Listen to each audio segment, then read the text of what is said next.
Hi, everybody. Welcome to the Bible study. Today we are going to study from the story of Naaman that was healed of leprosy. But I was thinking I probably shouldn't title because we are going to focus on two different servants, a good servant and not so good servant.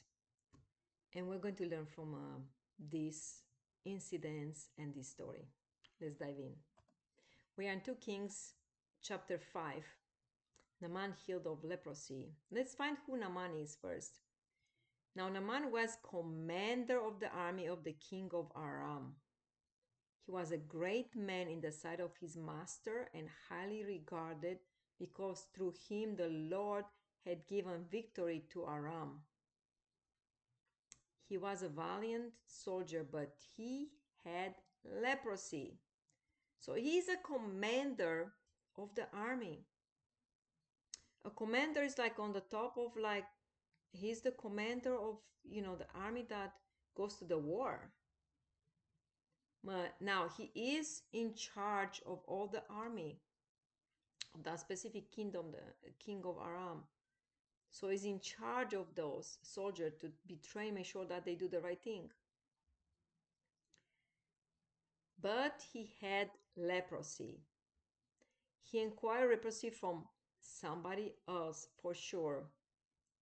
Going the battlefield, I don't know. Somebody was leprosy is contagious, and in that time it was well known and people would stay away from him. But in this incident, people had to listen to him. He was still in command, even though people with leprosy will be um, pushed away. They will have to be by themselves. They cannot work, they can do nothing. They'll be just not like begging by the street, probably most likely, but people will run away from them because of the leprosy. They want to get it. But this one still in command. I'm not sure how that happened. He had to be very, very, very good to be still in command, and nobody would care. Like, is a distance, you see, is a little bit distance from his subordinates, and they, I'm not sure why, they're not actually scared of getting leprosy. Apparently not. They have to listen to the commander no matter what they have. But I'm surprised the king, so he had to be really trustable that the king let him still be in command. All right. Verse 2. Now bands of raiders from Aram had gone out and had taken captives a young girl from Israel, and she serves Naaman's wife. So when they went to the war, and they got they captive. Was a young girl from Israel, and not just that, they didn't like. She's pretty much more like a slave now. She was serving Naaman's wife, so she's a servant. Whenever she was and where they capture her, for sure she was not a slave there, or a servant. But now she became a servant in a man's house and pretty much serving his wife. She said to her mistress, if only my master would see the prophet who is in Samaria, and that was Elisha, he would cure him of his leprosy. Simple like that. So it's not just an ordinary girl. It's the girl that she would go in the temple. She will worship God. She will know God. She knew that Elisha, the miracles Elisha did in his time, so knew about the prophet, and then tells Naaman's wife that, if Naaman should just would know the prophet, he would be cured immediately. So this is a good servant. I said she served there. I hope they gave the let her go from the to be captives there. I hope, unless she liked it there, but just because of that, you know to tell somebody, you probably you'll be miserable. They capture you and you serve there as you're pretty much as like a servant, you're a slave there, and you are not let to go, and you still do good deeds. Tell your master that he can be cured completely from what he had and is incurable, from incurable disease. And that's something that tender heart would do it, like this girl. And that's a good servant, I would say. This is a good servant, that girl. Naaman went to his master and told him what the girl from Israel had said. By all means, go. The king Aram replied. So the king he's the top. That's all what it is. He is the commander, and the king is on the top of him. And he says, "Sure, go. I have no problem with that. I will send a letter to the king of Israel." Why he will do that? Why Ram will send a letter to the king of Israel? It says they were saying about the prophet Elisha. They were not, king of Israel was not involved in the healing. But that's the protocol. When somebody with, just say like somebody with with his army, like his people comes in different country, has to be accompanied by a letter. Otherwise, they think they're coming to, it's going to be a war or something like what this, commander, chief commander officers coming into different country when, has no business there. And so it's a protocol. He had to carry a letter that he was sent by the king of Aram to see the king of Israel. Now, I think along the way, it's not like necessary to see the king of Israel, but he's supposed to see the prophet. But the letter was addressed to the king of Israel. And that's the protocol from the king to the king. It has to be a letter. I'm sending my, so and so for healing. So Naaman left, taking with him 10 talents of silver, 6,000 shekels of gold, and 10 sets of clothing. The letter that he took to the king of Israel read, "With this letter I'm sending my servant Naaman to you so that you may cure him of his leprosy." I know. It's the letter should say that the prophet in your land, that you heard that you have a prophet in a land, will cure him of leprosy. Well, I send my servant Naaman, who's a chief officer here in this country, and to be cured, you know, by the prophet in your land. But the letter was saying that the king to cure him from leprosy. Imagine. Wow. All right, so he goes and is what he gets the letter. As soon as the king of Israel read the letter, he tore his robes and said, "Am I God? Can I kill and bring back to life? Why does this fellow send someone to me to be cured of his leprosy? See how he's trying to pick a quarrel with me? He thinks that this was like more like a trap. They get like, okay, you cure him or we send the army and we'll terrify your land. We torn your land in pieces." So the king of Israel torn his robes. When Elijah, the man of God, heard that the king of Israel torn his robes, he sent him this message: "Why have you torn your robes? Have the man come to me, and he will know that there's a prophet in Israel." And which was probably the letter should be like a little bit, you know, for more understanding that a prophet that in Israel will cure him. So Naaman went with his horses and chariots and stopped at the door of Elisha's house. Okay, so Elisha, he's aware that this gentleman Naaman, he has leprosy, right? So you don't want to be around him. Elisha did not come out. Why?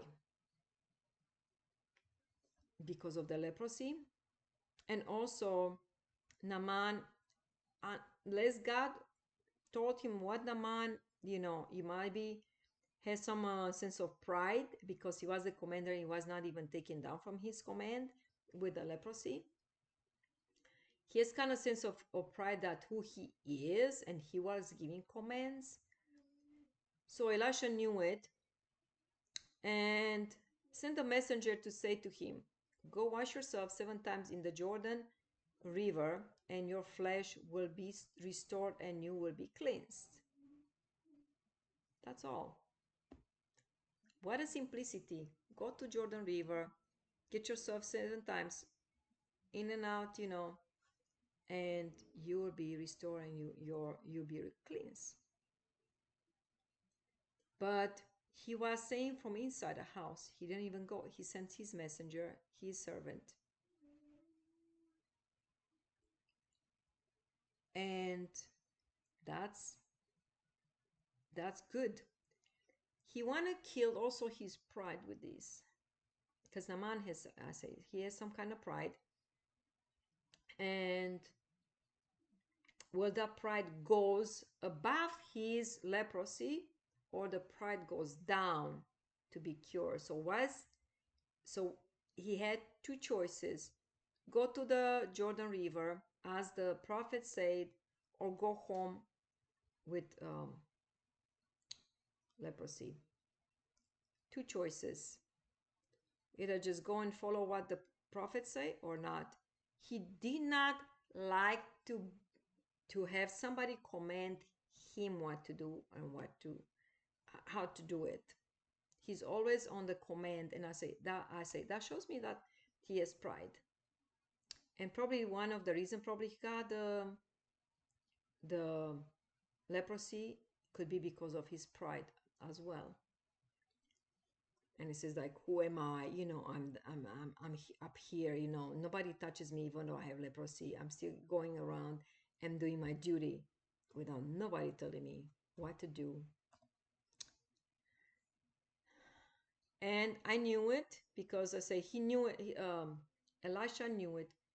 When God talks to a prophet, it tells you more in details. He is just tell him that.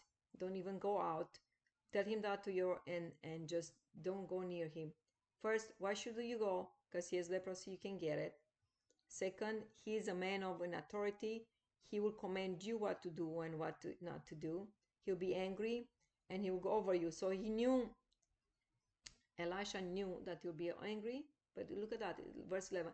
But a man went away angry and said, I thought that he would surely come out to me and stand and call on the name of the Lord his God, where he sent over the spot and cured me of my leprosy. It doesn't work that way. Whenever you thought, it's not like and then because of that he got angry.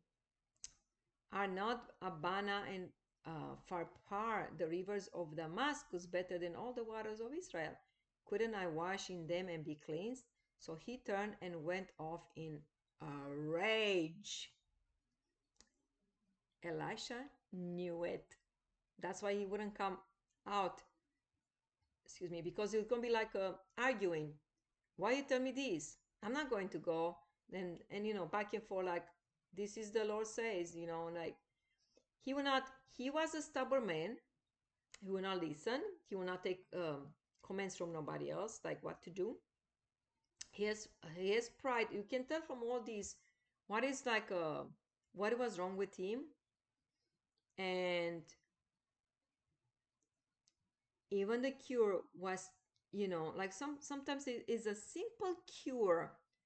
If God tells you just to do that, I think I had like one time I had eye infection, and it was simple like that. Instead of going to the doctor to give me antibiotics or anything like that, God said, do half and half, vinegar with water, put on a gauze, keep it on, and you will get cured. But if I was like, why should I do that? It's like I'm not going to burn my eye with that. I'd rather go and get antibiotics. But I listened. When God tells you something, you gotta listen. It saves you money along the way and all this trouble. As soon as I put it was like in a couple of hours that, like I said, the swelling and the Infection on my eye went down dramatically, significant, I would say. And simple like that. And then I say a couple of days no more. It wasn't that bad, but it was enough just to have pain, swelling, infection. I don't know. Sometimes I rub my hands when I work, and this there's go without even like it's itchy. You scratch it, rub it, and that's all. The bacteria goes in. So I got cured just like that.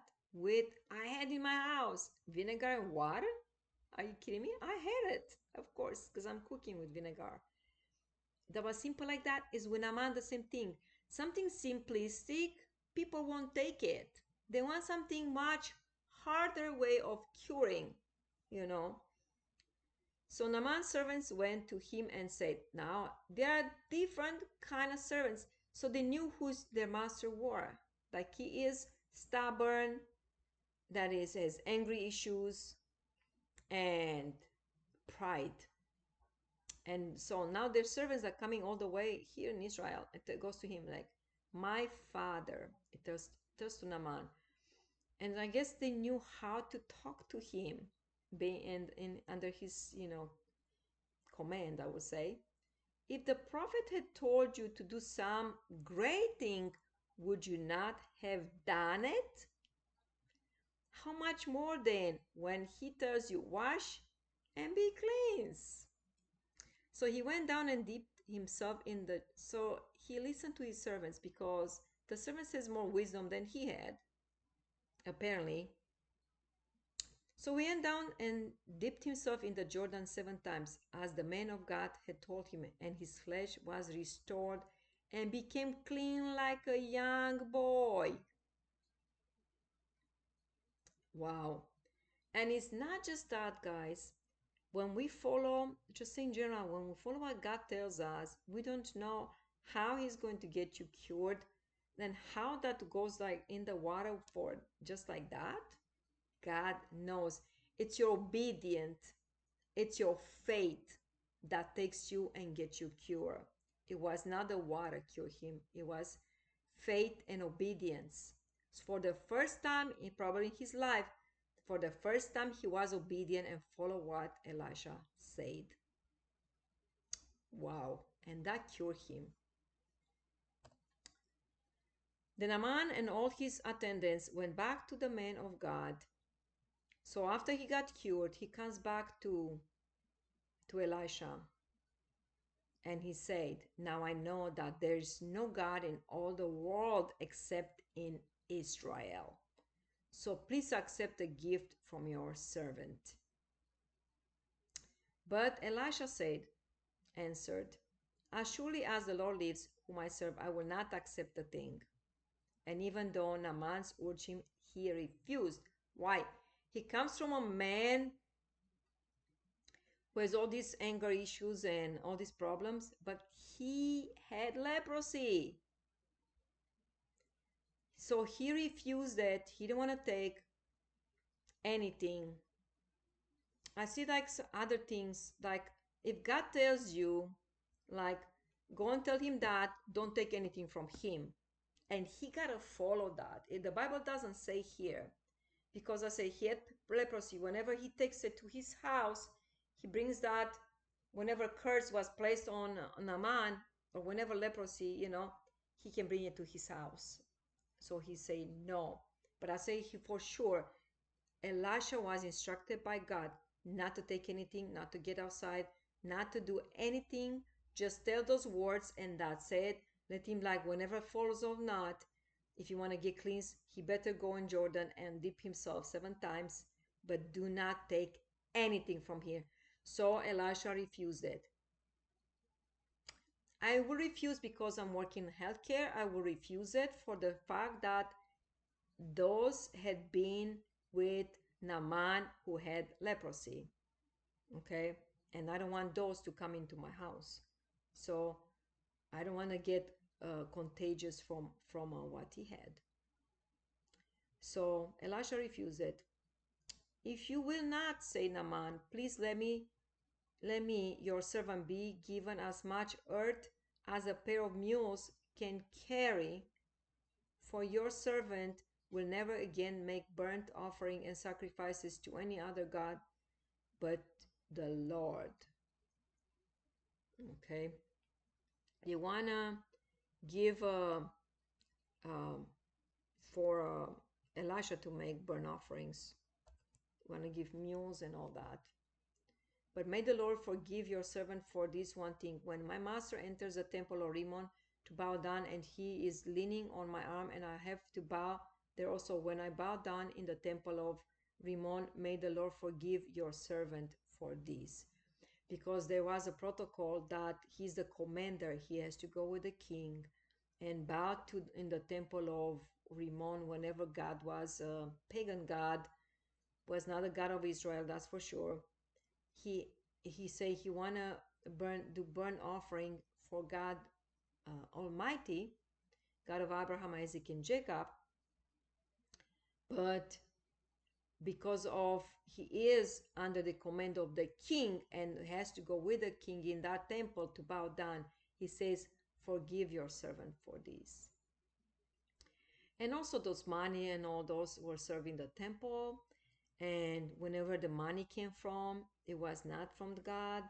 And that says there are more into it about why Elisha said no. There are probably more things um, to it.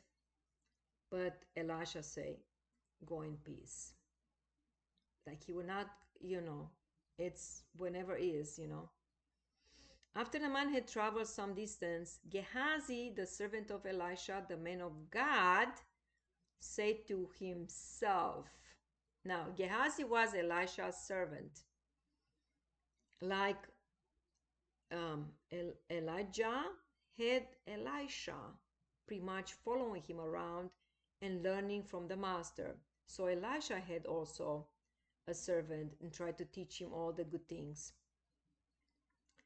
And but the servant said to himself, my master was too easy on Naaman, this Aramean, by not accepting from him what he brought. Now he's thinking about the wealth, which God forbid to take, and those were probably sacrificed to the idols. And um, it might be that's the way he got, to be with leprosy in the first place, serving those idols in the temple there. As surely as the Lord lives, I will run after him and get something from him. Wow, wow, wow. This is the servant I was talking about. So we have the good servant, the girl. Then the servants are accompanying the man to tell him, like, what is like, he will tell you something hard. Would you do it? Sure. You want to get cleansed. And you're gonna get rid of leprosy. So those servants were good servants, even with wisdom. This one is not. This one is greedy, thinking about money. Why Elisha would not take anything? They're coming with gold, whenever, with clothing, with all these animals, with, whenever they had like lots of things. And he didn't feel right that the prophet would not take anything for himself. But then he say he's going to run after Naaman and get it for himself now. So Gehazi hurried. I know this one looks like a decent man, but I'm not sure how Gehazi looked. He ran after Naaman. When Naaman saw him running towards him, he got down from the chariot to meet him. Is there everything all right? He asked. Everything is all right, Gehazi answered. My master sent me to say, wow, it's a lie. First is a lie. Running, he's greedy. He's thinking about money, how to get money for himself. Two young men from the company of prophets have just come to me from the hill country of Ephraim. Please give them a talent of silver and 2 sets of clothing.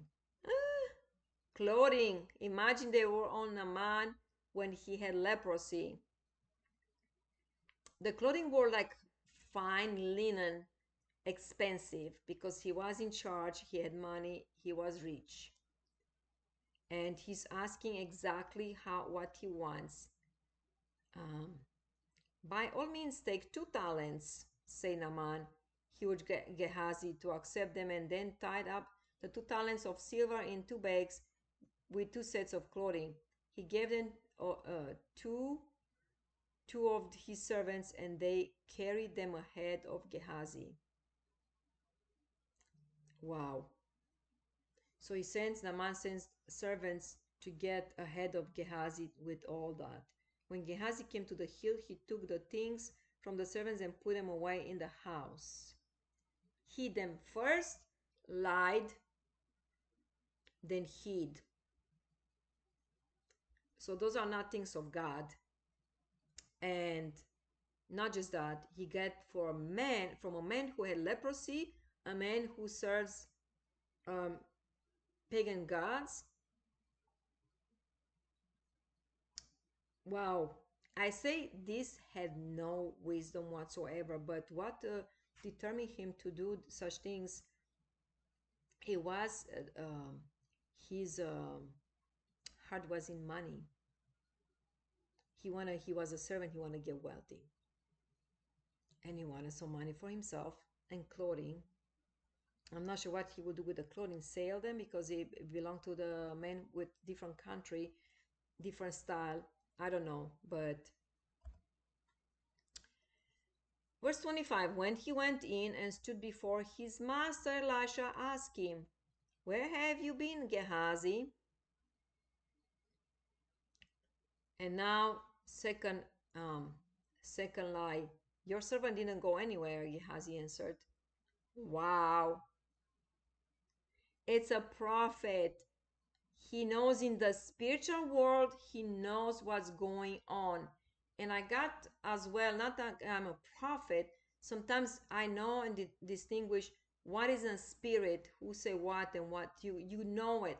And especially the prophet, he knew what was going on. And even though he asked him, now is the second lie, but Elisha said to him, "Was not my spirit with you when the man got down from his chariot to meet you? Is this the time to take money or to accept clothes or olive groves and vineyards or flocks and herds or male and female slaves?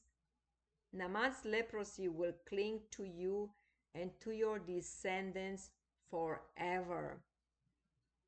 Lying, going, taking those things with leprosy. Wow.